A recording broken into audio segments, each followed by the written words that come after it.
So I've got the John Deere LA110 automatic. Needs a carb. So I got the carb from HIPA. They sent it to me, and it's for the engine, this one, the Briggs Intek, 19.5 horsepower, but you know how horsepower readings are. They kind of make them up as they go along, but pretty much it works for any of these Inteks. So should be pretty simple.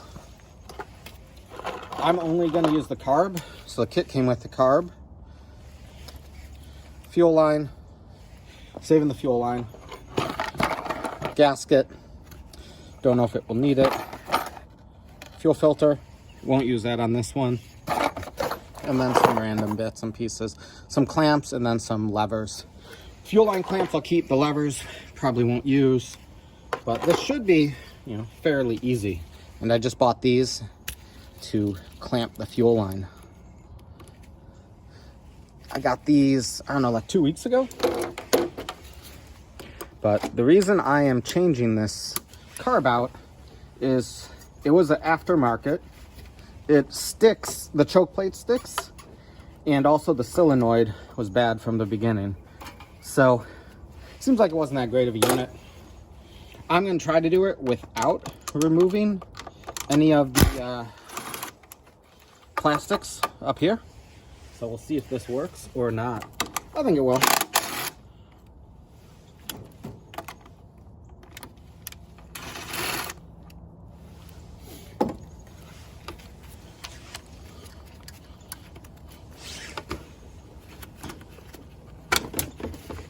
Alright.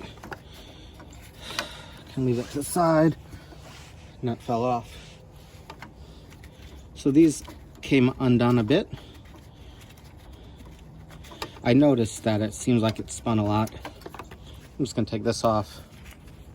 This has a O-ring, not O-ring, but it's actually square on the side.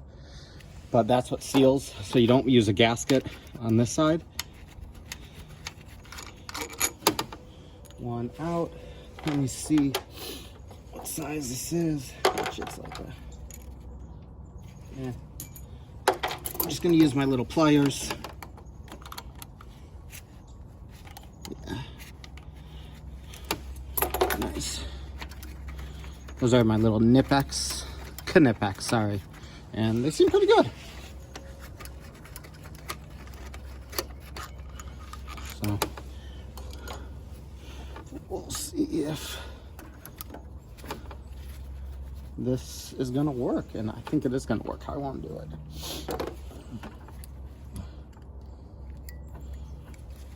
Sweet.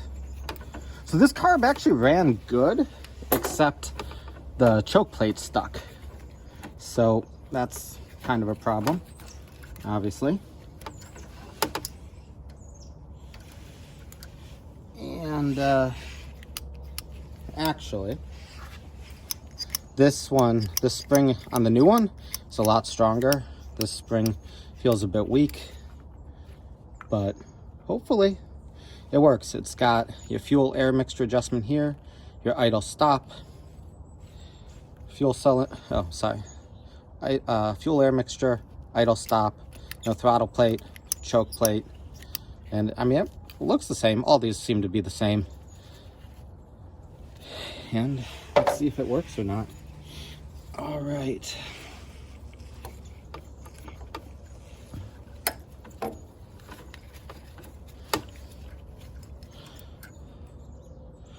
Sometimes I found like this is the hardest thing to do, to get these into place without bending everything up.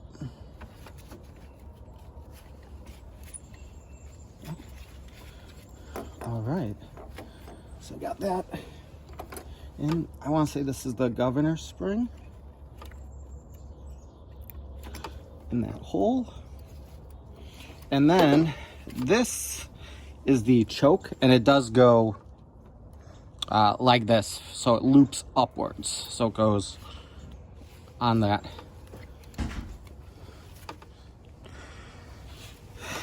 So let me, and it goes in the most rearward, so that one.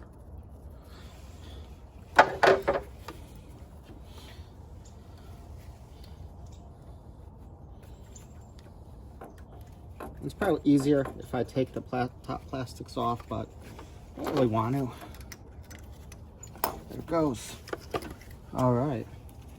Sweet. Get both of these ready.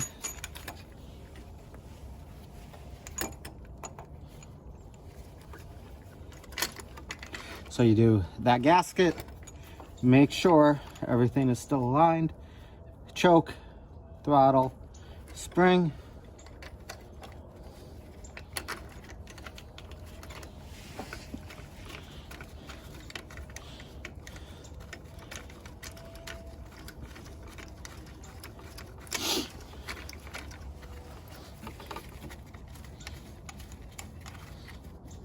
all right, hand tight. I'm going to connect the solenoid back up. I'm going to tighten these.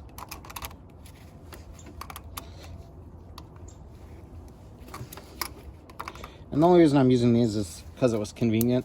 They were right next to me.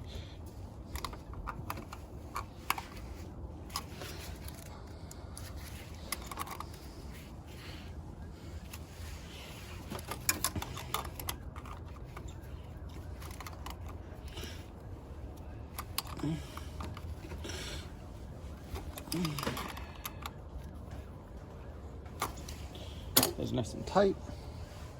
So the reason this has this black is somebody when they put this on, they didn't do it right. They had the gaskets completely messed up. They had the gasket against this surface, so it doesn't really matter. That's got some debris there. I cleaned it off. I didn't want to use brake cleaner because brake cleaner will expand this and then you'll never get it back. So don't use brake cleaner. Just clean it as long as it's, you know, making a good sealing surface. It doesn't really matter. And I wanted to try it, so see, everything's moving.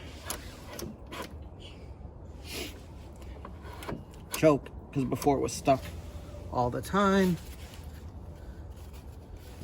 How's the throttle? Linkages are moving.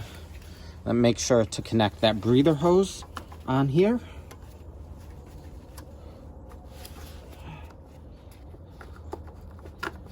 And then, yeah, there's an O-ring on the top of that plastic.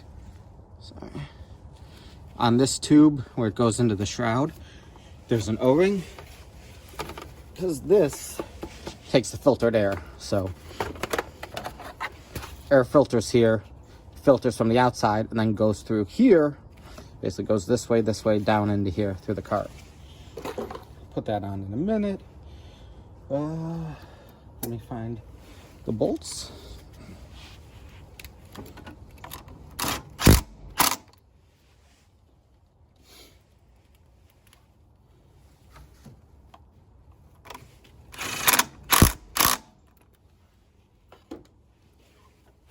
Fuel line.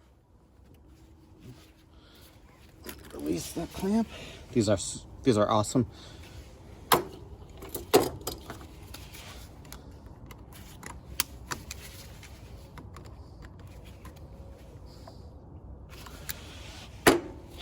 Should be done.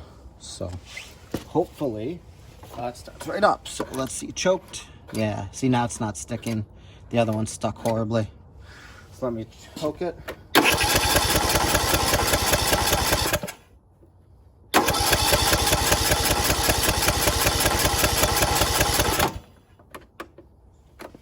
Let me.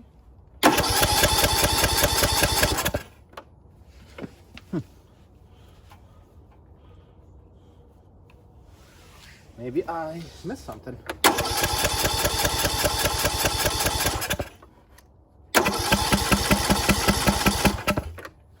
All right, well, let me take a look to see what I messed up or if there's an adjustment out.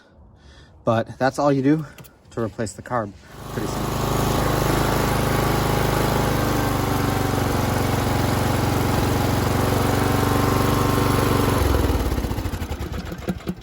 Kind of dumb me. I didn't have enough gas in there, so it was pumping but wasn't pumping what it should, so it didn't seem like it was filling the float bowl up. Anyways, runs good. It was pretty painless, you know, 10-minute swap, and now it's back to running. And that was only 20 bucks, so pretty reasonable price to get this back and working.